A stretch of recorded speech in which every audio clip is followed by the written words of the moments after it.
ASDFGHJKLC, and so began another typing lesson. Believe me, it seemed a little boring at first. But it ended up being fun after a few sheets of doing it. The biggest addiction at the beginning was looking at the keyboard to type the correct letter. So the instructor stuck a sheet of A4 paper on top of the keyboard and we had to put our hands underneath. So we couldn't see the key we were typing on that keyboard. Time. Yes, brilliant, and needless to say, peeking under the sheet was prohibited. And the instructor knew exactly who was doing this, because when she folded the sheet or moved it away, she created folds in the paper and this generated a good reminder and even more exercises as punishment. As proof, we had a text to type or exercises to perform without errors and as quickly as we could. The number of touches per minute was a very important mark, which was even seen on CVs at the time, as a way of demonstrating speed in typing. In a brief research on the evolution of the keyboard itself, I found a brilliant part, which is a Brazilian. The priest from Paraíba, Francisco João de Azevedo, who was basically considered to be the inventor of the typewriter. At least one of the many versions that existed. Regardless of the controversy over whether or not he was the first to invent the typewriter, his work was at least brilliant and so was his inspiration. After all, his idea was to invent equipment with which he could record a pronouncement or speech concomitantly, just as a piano does with a melody. Nothing more and nothing less, he was awarded a gold medal by Emperor Dom Pedro II himself. Source: Google. I remember seeing the first electric typewriters and then the common keyboards that we still have today for computers.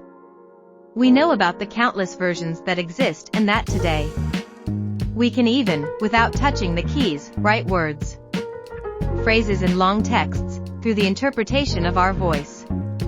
Even so, our keyboard friend remains firm, given the many possibilities for written communication that we have, as well as the ways in which we can transcribe texts.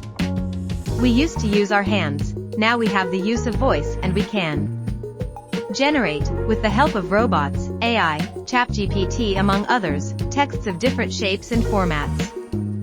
I hope that the problems with RSI, repetitive strain injury, will decrease among the millions of typists that exist, as this has always been a great villain for this class of workers, who spend hours and hours typing codes, texts, messages and other information, not leaving aside, of course, the use of the mouse, which still generates this type of problem for many professionals.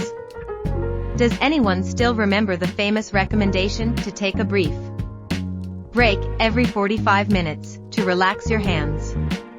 So this recommendation is not dead, but it may be a little forgotten. Remembering that it applies to those who work in person or remotely, it is clear. Now, is there a unique fingerprint that identifies the persona or the person or the robot that generated a text or code? In fact, there is now no coherence, cohesion, these are complex factors. And no matter how educated the robots are ingeniously created, tested and directed to create texts, their limitations lie in their lack of personality. And as for its unlimited possibilities, we can say that they are at the forefront of its rich algorithms, which can explore at incredible speed, works, results, events and generate a gigantic composition of arguments which can drown any assiduous and influential reader in a futile attempt to seek an opinion when what you will find is a huge number of phrases assembled to meet the basic and original criteria of the research and not the interpretation of this criterion, judging its value, weight and longevity. In this struggle, which is already happening in a brutal way nowadays, I still understand that we humans are ahead, however we are trying to create the perfect human through AI, which will not generate a human but a machine, already mad with responsibilities to get things right and to be better than us humans. Now, do we know what it is to be better than ourselves?